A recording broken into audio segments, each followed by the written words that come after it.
There were some peculiar choices made. The front suspension is E30. The brakes are E36 328Is. So a little bit of an upgrade. Let's turn the aircon down. Ooh, it's too cold. Too cold.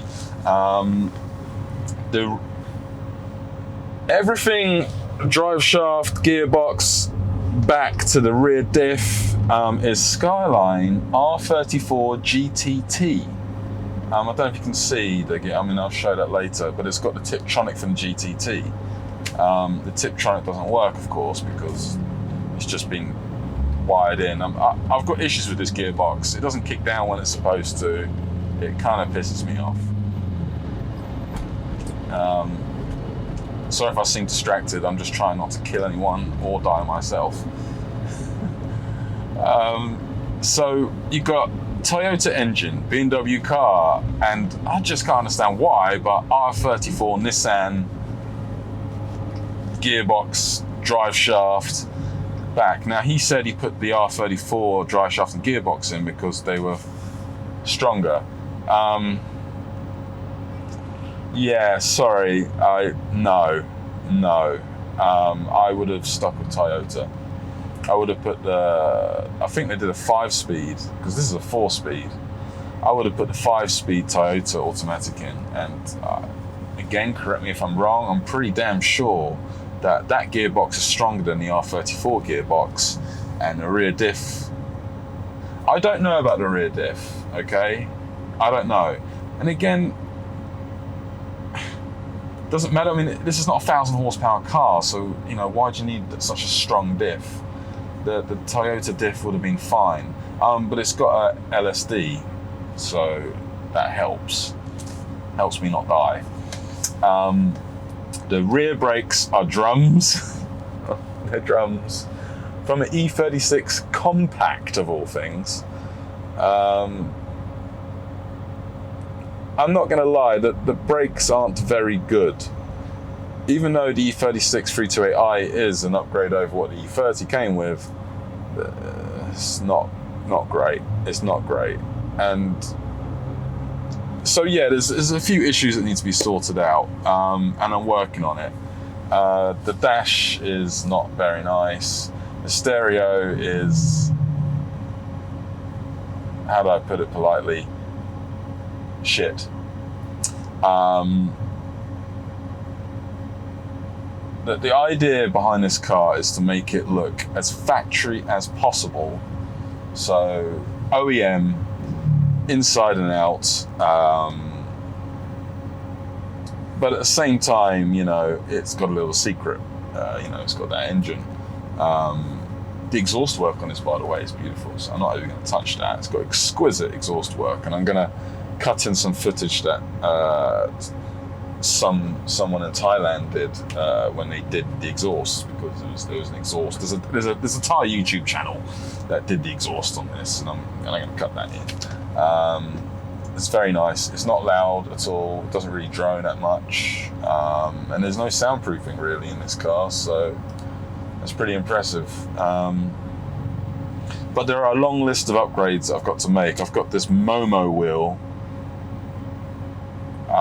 or as I like to say, a no-no wheel. I'm not from the Fast and Furious, so I've got this Greddy gauge here, which I do not need because I have all the information down here. I've got a nice little LCD display. It tells me the water temperature, the battery voltage, and I believe the oil temperature as well. Doesn't have pressure, but everything you need to know. At the same time, I don't really need to know that. It's a bloody Toyota V8. They never go wrong. I'm not really concerned about the engine temperature. I've been stuck in traffic in this thing through the worst traffic you can imagine in your life. Just imagine the worst traffic you've ever been in and then multiply it by 4. That's what I've been through twice in this car, and nothing has gone wrong. It just drives. It drives and it doesn't stop very well, and the kick down doesn't work very well, so I have to kind of manually kick it down myself. But it works. The suspension is too hard. It's Japanese JDM suspension, something magic. Not my thing. I haven't got any cup holders. I've got cassette holders, which is cool, but I need cup holders. That's one of those things that really bothers me, is cup holders. Oh, why? It grinds my gears when I don't have cup holders. The interior is all quintessential 86. It's nice. There actually are bucket seats. Pretty good, but not good enough. Not good enough, no. This car needs, it needs more. It needs more. So we're gonna do the interior, completely redo the interior, but at the same time keeping it 1986, right? It's gonna be all period correct. All the electrics work, by the way. Electric windows all down here, the electric mirrors, everything works. Lights work. It's got projector lamps as well, by the way, so I can actually install HIDs, which you can do in Thailand. There's no laws really regarding, there's laws, but the Thai laws, that's another video entirely. What is considered legal can be considered illegal, and what is considered illegal can be considered legal. It is inside out, upside down. A lot of you, it drive you crazy. You've probably seen a couple of bikes go past with no helmet. The law says you've got to wear a helmet. Common sense says you need to wear a bloody helmet, but they don't. You're supposed to get a 5,000 baht fine, I think it is, but no one ever gets one. So anyway, so I'm gonna cut to some B-roll, some exterior footage, show you the car, show you the engine, and so the camera angle's changed because I'm messing with a gimbal that's mounted to the window. I've got lots of exciting new toys, by the way, camera toys. Half are here, half are in England. Actually, half of my stuff is here and half of my stuff's in England. Oh, it's a nightmare. I'm not going into that, getting myself a headache.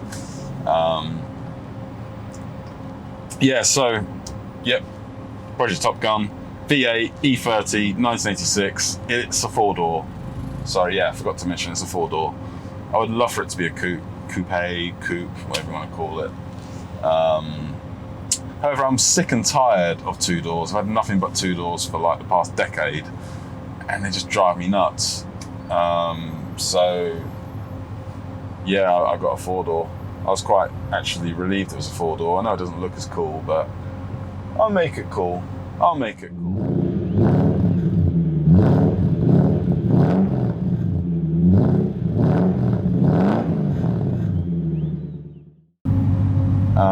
Loads of parts are on the way. Loads of parts are already here. The no wheel is going. I've got an M-Tech 2, basically M3 steering wheel, genuine, ready to go on. I've got a new dash ready to go in. It's got genuine BBS wheels. I'm not going to touch those. They are genuine, and the offset is crazy. I believe it's offset 15 or 20. They really poke out as much as they possibly can. I'm not going to go wide fenders. Again, the whole idea is to keep this car looking kind of discreet. I am going to update the exterior to M-Tech 2, but that's it, really. Nothing crazy. And then if you know the E30, the M-Tech kit looks a lot better than the standard kit. It's not boy racer-ish. It's not something that's questionable. It's still very classy and in keeping with the car. So, oh god, I've got a massive bus in front of me. Okay, so all right, so I'm driving somewhere right now to get some work done. Pretty cool work done. Everything's going to be kind of out of.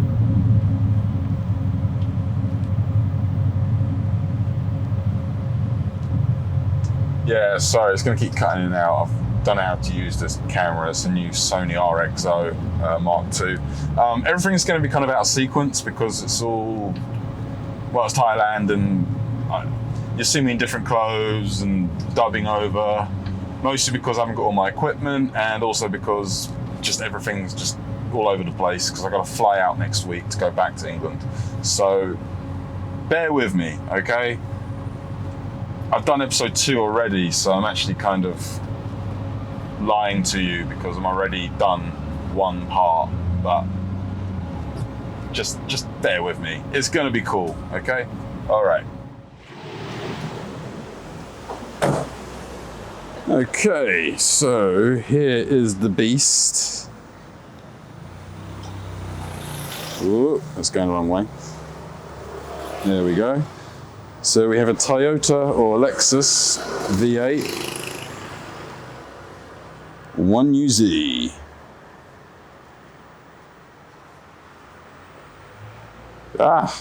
This gimbal. Everything is period correct. We have BBS wheels from the 80s. Chrome from the bloody 80s. Bloody wood trim from the 80s. Yeah. Drum brakes from the 80s. An aerial that actually works. But yeah, it's in fairly good order. But this is it. Project Topgun. I really need to learn to use this gimbal. Right, there you go. You really wouldn't be able to tell.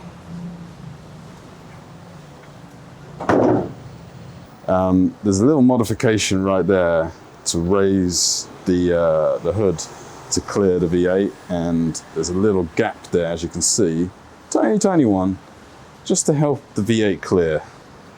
Why is it like that? I wonder.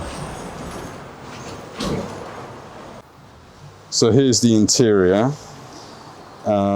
These are the original sport seats in pretty good order. They all work, but it could be better. There's the R34 GTT automatic slush box. There's the awful stereo. There's the no steering wheel.